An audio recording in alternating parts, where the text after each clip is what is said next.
निघालो घेऊन दत्ताची पालखी, निघालो घेऊन दत्ताची पालखी. आम्ही भाग्यवान आनंद निधान, आम्ही भाग्यवान आनंद निधान. झुलते हळूच दत्ताची पालखी, झुलते हळूच दत्ताची पालखी. निघालो घेऊन दत्ताची पालखी, निघालो घेऊन दत्ताची पालखी. माननीय श्री विठ्ठल परब गुरुनाथ दळवी आणि अवधूत सारथ तसेच आजच्या या कार्यक्रमाचे प्रमुख पाहुणे म्हणून अनिल वेदव्यास गडकरी साहेब आणि नगरसेवक गंगाधर साहेब.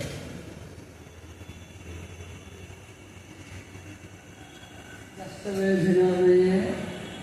महाराजांच्या बऱ्याच प्रार्थना 8 दिवस तुम्ही केलेल्या आहात, त्याच्याबद्दल तुमचं त्या सेवेचं वर्णन माझ्याजवळ नाही आहे, अपुरं पडलं.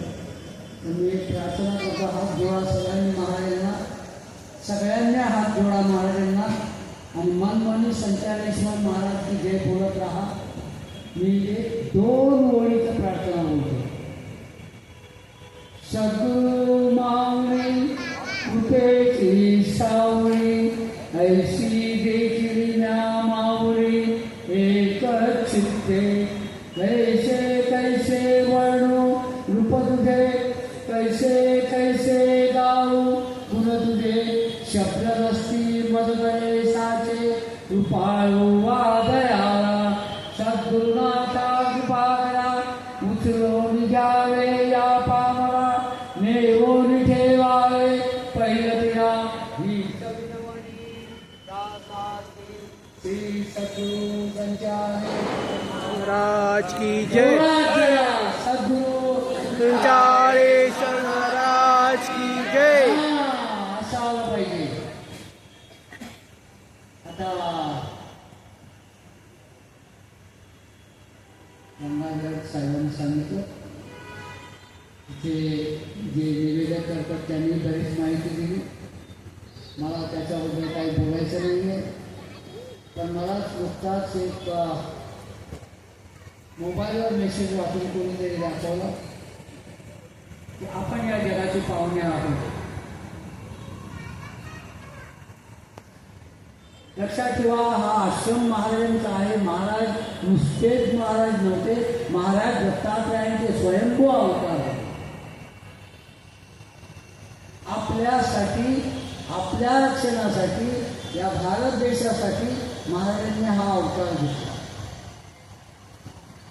शिवाजी महाराजांच्या काळात ते समर्थ रामदास होते, सज्जनगडचे. आपल्यासाठी हे समर्थ रामदास आहे रक्षणासाठी. प्रत्येक मानवाने एक लक्षात ठेवायचं, इथे कोणी चेअरमन नाही, कोणी सेक्रेटरी नाही, कोणी डायरेक्टर नाही आणि लक्षात ठेवा कोणी राजाही नाही. आपण प्रत्येक जण काही वेळेकरता इथे जगात आलो. क्षणभंगुर हा देह आहे. जरा थोडंसं भेट यात्रेला जाताना आठवा आणि विचारायचं परमेश्वराला, कोठूनही आला की प्राण्या कोठे जाणार आहेस, जे तुला करणे काय तेव्हा कर्तव्य प्रवास. नाही कळलं हो कोणाला. आज जे चाललेलं आहे आपल्या देशात, हे अराजक माजलेलं आहे, याला आमच्या संतांचा विरोध आहे. काय लावलं तुम्ही या जनता जनार्दनाबरोबर? त्या जनतेच्या जनार्दन तुम्ही पायाखाली पुरवला हो. तर तुम्ही स्वतःला विचारा, तुम्ही किती वेळ राहणार आहे, कुठून आलो, माझं कर्तव्य काय, कशासाठी आलो, तुम्ही कुठे जाणार आहे. ही 4 प्रश्न प्रत्येकाने विचारावे. आपल्याला काही ठराविक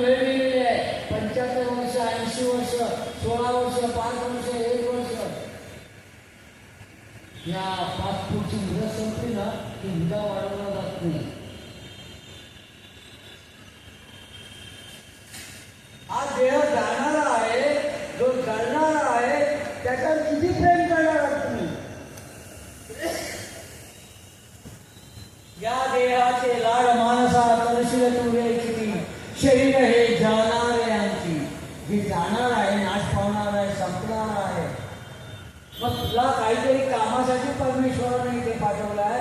त्या भारत देशाची सेवा कर, त्या भारत देशात राहणाऱ्या गोर गरीब जनतेची सेवा कर. आणि त्या झोपडीत जाऊन त्या म्हाताऱ्यांना खाल घालव, त्यांच्या जमिनीवर बस, त्यांना कुंभार, त्यांना मिठी मार. हे काम असं काढलं नाही. हे काम केलं आमच्या संचारेश्वर महाराजांनी. आम्ही का करू शकत नाही? आमची कुठली प्रतिष्ठा आली येते?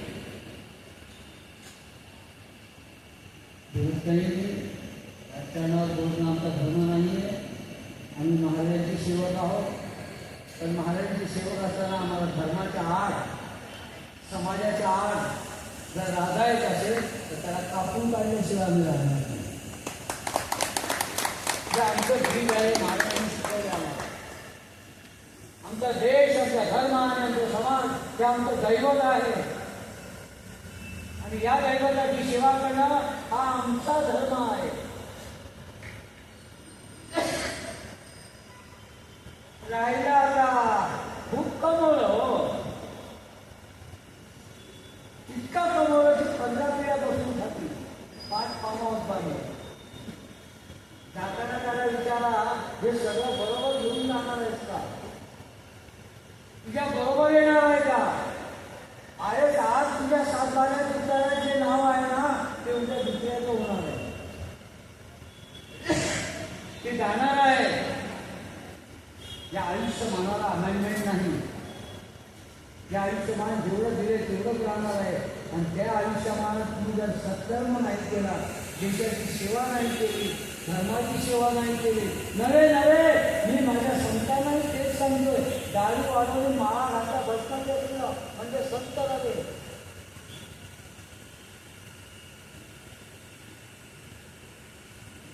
संत कोणाशी म्हणाले? त्याच्यामध्ये सत्शीलता आहे, सदाचरण आहे, श्रद्धा. गरिबांचे आश्रू पुसणारा आहे.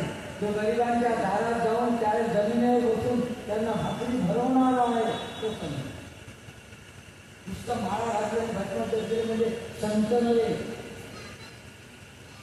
आणि म्हणून प्रत्येकाने आपल्या आपली भूमिका करायची आहे.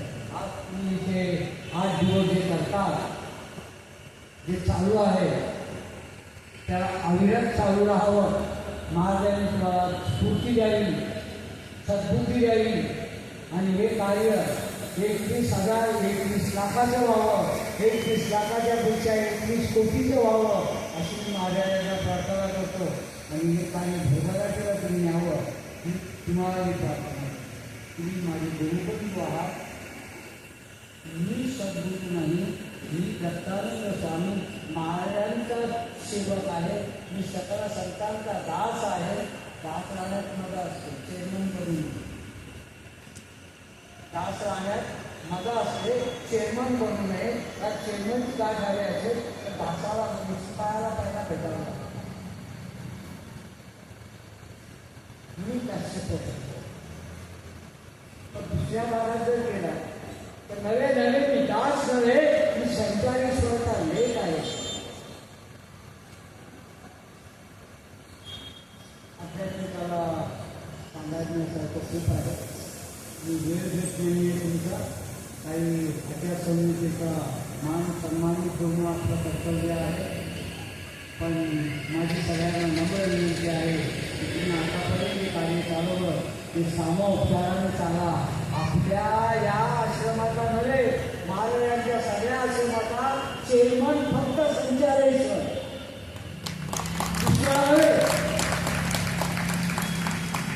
त्याच्या आज्ञेचं पालन करणं हा आपला धर्म आहे.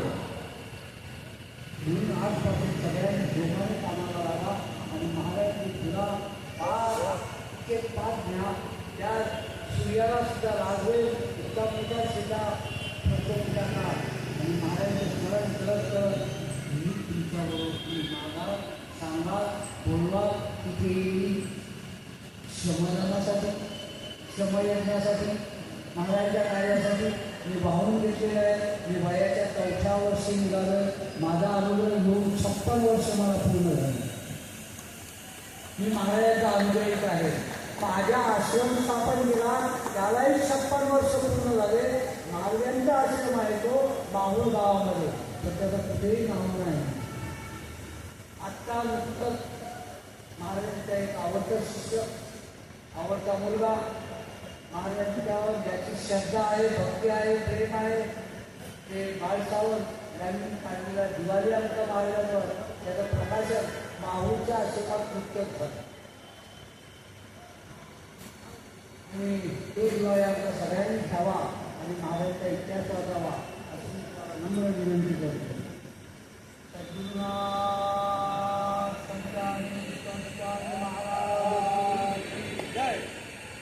एकदा 2 मिनिटं बघत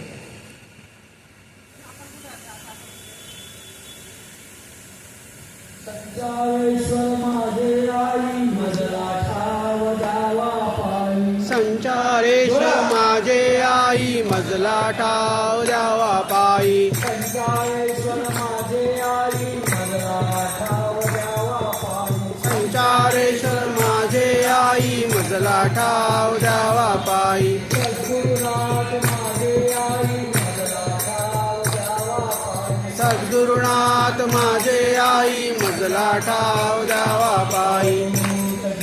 श्री गुरुदेव टायमाचं बंधन आहे. सरकारी आचारसंहिता आहे, त्याला अनुसरून आम्ही समाप्त करतो. पण या आचारसंहिता संपल्यानंतर आपण सगळीकडे एकत्र बसायचं आहे. त्यावेळी तुमच्याबरोबर येईल. त्यावेळी आपण आध्यात्मिक काय असतं, शास्त्र कशाला बोललं जातं, मानव देहाचा अभ्यास काय आहे, या विषयावर नक्की बोलू. मी तुम्हाला आश्वासन देतो की तुम्ही मला बोलावलं तर मी नक्की येईल, थांबणार नाही. कुठेही असं तरी माझं वय आता 86 वर्षाचं आहे, पण महाराजांच्या कार्याला वाहून घेतलं. त्यामुळे ते शरीर सांभाळणं महाराज सांभाळतात. मला डॉक्टर महाराज माझे डॉक्टर आहे, त्याच्यामुळे मला कुठलाही रोग होणे शक्य नाही. मी धारणा मनात ठेवा, पण काही होणार नाही. एक वार मी महाराजांना वंदन करतो.